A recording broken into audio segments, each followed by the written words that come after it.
What's going on YouTube? I'm back with another video, and today we're going to be doing something that a lot of people have requested from me and have been wanting to know, and that is, what have I had done to this car, my E46 Drift Car walk around. So today I'm going to be showing you guys exactly all the things I've done to it, what I'm going to be doing to it, the plans for the future with it. And yeah, so let's get into it right now. So basically, there's a story behind this car. This car is not my first E46. It's actually my second. My first one was in an accident. Fell asleep from coming home from work, and I'll throw in some pictures now and what it looked like when I got this car. And basically what happened was, I fell asleep while driving home from work one night, late night, woke up and saw trees, and I started sliding, and my front tires were bald at the time, so I wasn't able to catch it, and I slid and basically wrecked the car. So I found this was just a bare shell, no engine, no transmission. All it had was literally a rear diff, no interior. So basically that's how this car started. So I basically took the engine and transmission out of my old E46 and put it into this one. And then this one technically was in way better condition than my other one anyway. And this was an upgrade because my last one was a 328 CI. This is a 330 CI. So I got bigger brakes all the way around. This is an all black converted interior. I got an NRG Racing bucket seat. I got a garage stick. Shifter, and to be honest, it really made the shifting feel so much better because I really did not like the stock shifter. And then I had an eBay shifter, and that shit just fell apart. So I was like, you know what, fuck it, I'm gonna go ahead and upgrade. Then I got an oil pressure gauge, glow shield gauge. I love this gauge. When I turn the key on, it does that. Oh yeah, that's dope. Upgraded radio, quick release steering wheel. I got a Volante wheel. It's a Volante 350 millimeter wheel. I really like how that feels in my hands. Nothing really going on in the interior wise. I'm still doing things to it, and I'm still working on it. But yeah, it's literally just interior wise, just black converted. It still has speakers. I upgraded the speakers. It's a street drift car. It's not just a full-on race car, because I'm not trying to do that full-on race car shit, you know. So I'm gonna keep it a stack with you guys. When I put this NRG Racing seat in, it really changed the game. Oh yeah, I got garage stick, floor plates as well. It really changed the game for me and drifting in general, because the stock seat had me sliding around all the time. It wasn't really that like good, and I really didn't like it. Also, I have 18x8s in the front, 18x8.5s in the rear. These are my daily wheels. I got 255 35s in the rear, 225 40 in the front. I want to go to an 18x9.5 all the way around, and 225 all the way around, because I like the way that looks. And I still haven't rolled these rear fenders yet. I got lug studs from Condor Speed. The fenders haven't been rolled yet and cut. I'm gonna do that later. It is a really tight fitment with this wheel, so I do have to cut that later on. I got these ISR blast pipes from some dude in the middle of nowhere. It came off of S13, and yeah, we're gonna, speaking of the S13, we are definitely gonna get into that later on in a couple other videos. It just has the 50/50 Euro style tail lights. Just has a couple other stickers around the car. This one's an older one I've had for like since I was like 8 or 9. I really like this one, and I really think it fits the build. Then I got my Tondro. My girlfriend's sister's actually bought that for me, and then y'all already know who this is, Adam LZ. Then we have my dad's business, Finley's Performance. We are starting the website soon. I will let you guys know later on about that as well. And let's go and look under the hood, shall we? So basically, it's really not much under here. I have upgraded a lot of stuff, As you guys know, I have that GSR oil pump from Bimmer World on here. Also got this more so expansion tank from Bimmer World because my stock one kept leaking, and I don't care what anybody says that has a E46 or anything like that. I hate them. I hate the stock plastic shit. So I upgraded to the metal one, and I haven't had no leaks, no like no overheating, nothing with this, and I'm perfectly fine with it. And all it is just a metal expansion tank. It is a little pricey at 300 bucks, but I did you have to put a little coolant reservoir. I have it zip tied right here right now, but I am going to relocate it into here. But as of right now, it's going to be right here for now, and I haven't had any leaks, nothing like that, and it's been fine. Also, I do have a upgraded Koyo radiator. I really do like the Koyo radiators a lot, and it fits a lot better than the CSF. I just have a little adapter from a 3-inch from the factory 330 MAF to this, because I did used to have the 328 drive-by cable. It is an M54 B30, but I wanted to keep the drive-by cable instead of drive-by-wire for a while. But then eventually the cable broke, so I had to convert it back to a 330 CI intake. So this is what I had to do. It used to be a cold air intake right here, but for right now it's really not. Oh yeah, I converted it to catch can. It's not tuned as of right now. I'm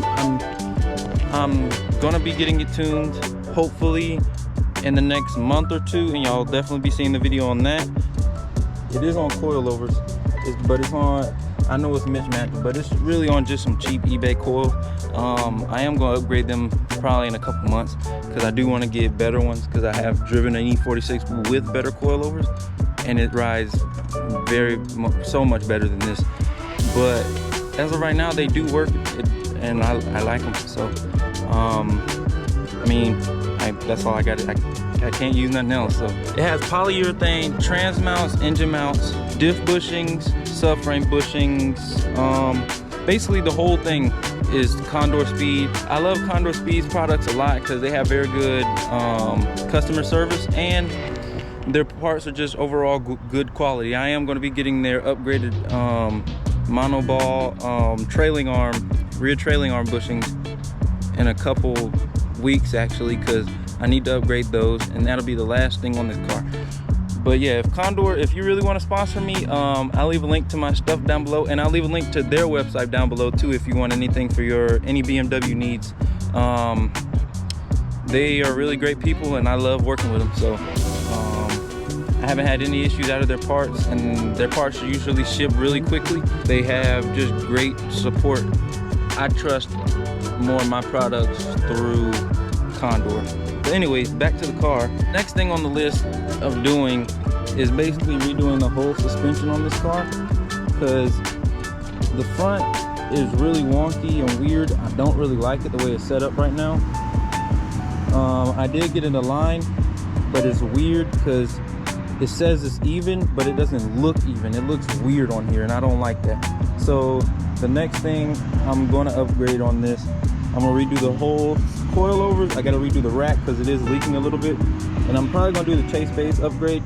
That's next because it leaks. And also, yeah, I know y'all see this, I broke this when I was taking off the intake, but I got another one coming, so it shouldn't be that bad. Yeah, so basically that's really it for the front end. It does have a M3 style bumper. I'm starting to not like it as much as the M-Tech front bumper, so I might be switching it up later on. But for now, that's what's gonna work. It has catless headers. It's straight pipe with the stock 2 resonators, and I know you guys have heard it before, but later on in this video I will give a startup video. This car has been very reliable when it comes to the engine wise. Really the only thing that's been failing on this car before this was literally just the cooling system. Oh yeah, I have a Mishimoto racing thermostat in here as well. But yeah, oh yeah, and the Stewart water pump, I got that one in there as well. I got Stewart water pump. Everything else is upgraded. I literally started with, when I first got this car and I had this motor in my other car, I literally started with the cooling system. Literally, I had cooling problems probably until January of this year, which is crazy because I own the car for almost 2 years now. Now, I haven't had a single cooling issue, and it runs about 170, 180, like if I'm not romping on it. And then when I have AC, but I need to rehook it up. I need to redo some of the O-rings on the engine. But as of right now, it really, I have it, like the dryer, I have it unplugged. So basically, once I hit the AC button in the car, it kicks the fans on fully. And it brings the temps down to around 160, 170 wise, like if I'm raging on the car. So I love that a lot. That's one thing I love about this car. It doesn't run hot anymore. When I used to just drive around, normally it would run at like 200 operating temp. And me, being from JDM cars and being around a lot of cars, I noticed cars like to run happier around the 170, 180 mark. And I know BMWs just run hot normally, but I am not a fan of that. And that just for my anxiety and for my mental state, I like it to do what it. I like how it runs now. I do want to do the secondary air pump delete. It does have LED lights all the way around. That's what I have on there. It's a 3-inch until the 2 stock resonators, and then there's just catless header. And it sounds amazing. It's a welded 338 diff, and it has a speed subframe diff, and then also it has the max heating rod, adjustable lower control arm for camber. I did get it aligned. Like I said, it does feel a lot better with it at, like, I only run it at around like -1 camber. For these E46 guys, the main thing you need to start with, oh yeah, it does have the reinforcement place as well. It has the reinforcements. All I'm gonna tell you is this: if you want your car to handle well, drive well, I strongly recommend get the polyurethane bushing. I cannot stress this enough. You get the polyurethane diff and subframe bushings, it will change the feel of the car completely. When I did that upgrade, bro, I'm telling you, it felt completely different. The car felt so much better, and it responded better, it drove better, it handled better. And when I got rid of all that camber in the rear, it felt faster basically. So if you have an E46 or E36, any car in general, drift car, race car, anything like that, upgrade your bushings in your subframe and your diff, and trust me, it'll change your car. I went polyurethane because I do not like how metal ones sound, and aluminum bushings because it rattles the fuck out of the car. And me, this is my daily drift car as of right now until I get my Honda back. So I don't want to do that. I have a few little hiccups here and there every now and then. Oh yeah, I still got to install my axle spacers because it's been snapping this axle so many times for no reason. And I think it's because of how low I am.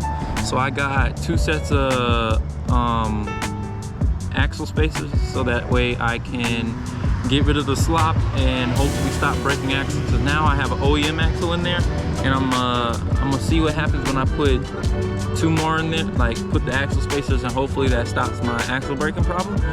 And then also, yeah, the car, it runs 255s in the rear on daily, like the daily wheels, and when I'm drifting I usually run 205s or 215s. Those are my go-to tire sizes for stock M54 B30 power. But eventually the plans with the car is fully kit, wide body, not like Rocket Bunny or stupid shit like that. I'm talking about like a nice ass kit. There's a dude by the name of Dylan Lobestol, I think, or all I know is his first name's Dylan. He has a black E46 turbo. That's basically what I want to do. His whole car is basically the setup I want. I've been following his car ever since I was a little kid, actually, which is crazy. I didn't even think I was gonna own an E46. I thought I was just gonna be in my 240 in my Honda, you know? But yeah, I'll leave I'll drop his Instagram right here, right now. And then y'all can go check out his builds for yourself. But I love his car a lot. And basically, I'm doing technically the same thing he did when he had his blue E46. But anyway, I want my car to basically be like his, but like in my own style, you know what I mean? So his car is like a big inspiration to this car. But anyways, back to the video. I am just gonna make it like a dailyable street drift car as of right now. And then once I get my Honda and stuff running back, I will definitely start tearing deeper and deeper into this car. But yeah, let me give you guys a start clip and then we will definitely head out. But because I'm at this spot and I don't know who and what is watching me, and these cars that keep driving past, so let's get a startup clip.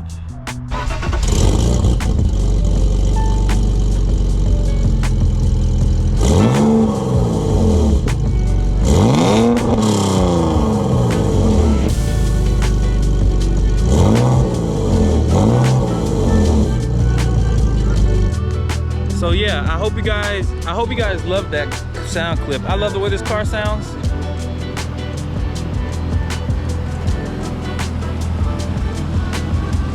But yeah, one final walk around of the car. One final walk around of the car.